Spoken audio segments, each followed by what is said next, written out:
Hi there folks, welcome back to Mossy Roots Farm. There's diesels in the background. They're running wild. I wanted to expand my little hay storage area here.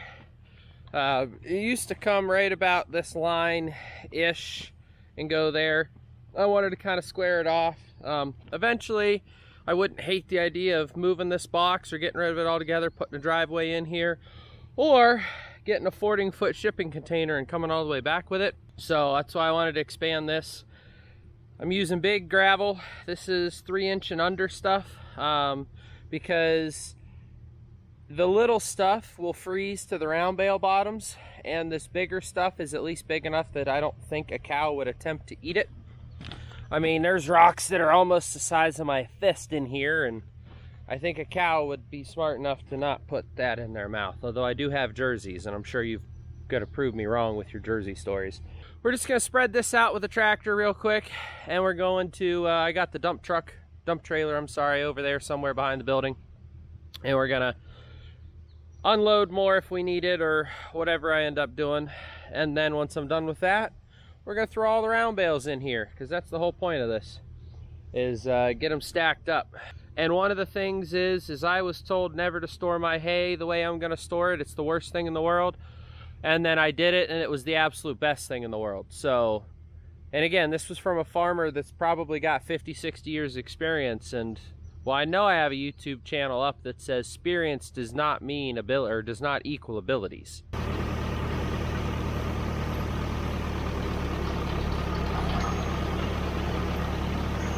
I still think this is a low spot in here, just by kind of looking at it. I mean, it also might be because it's low out there, so it just gives a little illusion of low. But there's a couple inches of stone there, so I'm not super worried. Now I will, like, there's some piles around these edges and stuff. I will try and smooth those out with a rake or a shovel or something here.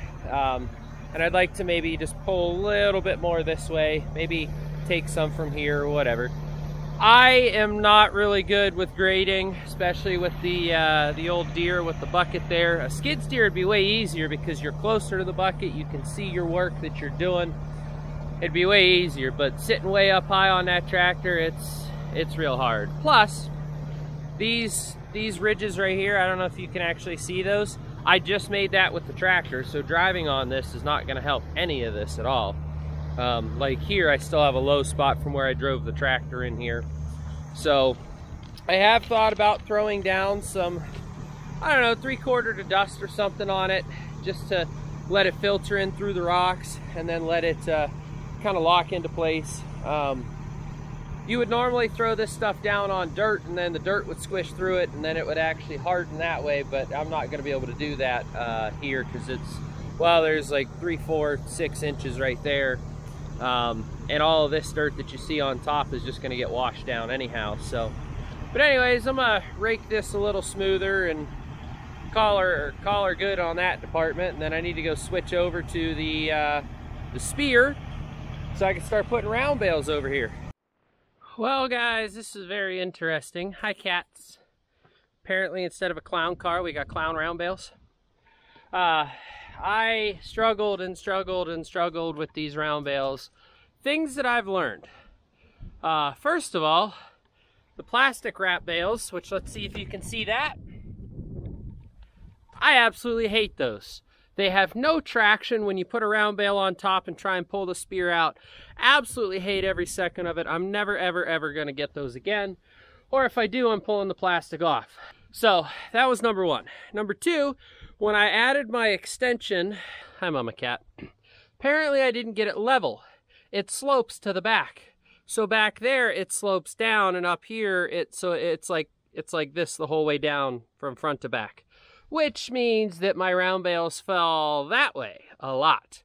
I tipped over 2 or 3 times the whole stack because I just couldn't get it to go with the very top bales. See, like that top bale? Well, that's a smaller top bale, but I kept tipping them over when putting the top bales on. So I did something different with that. If you notice, that top bale is halfway on the front and halfway on the back bale. That way the top bales kind of lock it in place.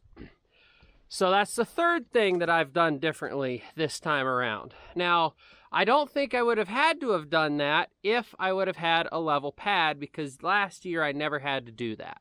I think even if I do have a level pad, I might still do it this way, because all I'm losing is 2 round bales worth of space. Because I have, how many stacks do I have? 1, 2, 3, I have 4 stacks. I'm only going to be able to get 3 rows of round bales on top, because then like this one, I'm going to have it half on, half off. And again, this is the first time trying it, so I'll get better to where it's truly half. You know, I just wanted to get it in there, get it tested, and see if this is what I like. The fourth thing that I'm trying this time around is all of these bales are from second cut, and they were baled like a week ago. I have a buddy who used to work at a sheep farm that would store hundreds of round bales or square bales. I forget which one, but pretty sure round bales. Hundreds of round bales for the sheep farm. And he said never to do any stacking or any putting up like this when they're fresh, because you need to let them dry out. And the reason for that is, if you look in here, it's still green and it's actually still pretty wet to the touch. Now, it did also rain pretty recently, so that could be part of it, and pretty high humidity. But he said never to stack them because they will spontaneously catch on fire. However, I don't see how, when we have a giant airflow tunnel right in through here. We have a giant tunnel here. So like, let's look at this round bale. Tunnels all the way around, so airflow can come blasting through that round bale or around the round bale, and it'll keep it cool. These round bales are too tight to get any more than a couple knuckles into the center core. The farmer I buy these from and does my own makes them extremely tight, so they're probably the weight of like a 5x5, even though they're only a 4x5. But there's no airflow getting through the cores anyhow, so it's all coming from the outside in. And I see that when I feed, because sometimes even like earlier into the winter, I will see green in the centers, even though it's been like months from first cut, you know. Yeah, there's just lots of different things here with this video. Trying all of these things because I want to know what works. I already know I don't like the plastic wrap, so I'm not going to worry about that. I think I like stacking them halfway on the back bale and the front bale because it locks them into place. And we'll see if I get any more mold or any less mold by putting the round bales up like right out of the field. A lot of guys will say you can't stack them like this because you get mold, but I only have mold from here to here where the round bale touches. Same for here and the tops. So realistically, half the way around the outer edge of this round bale is mold. But I used to leave these just setting plain on the ground like these guys were on the dirt. I would end up losing sometimes 6 inches of round bale because it would just rot and the bugs would get in there and it would mold and all kinds of nasty stuff.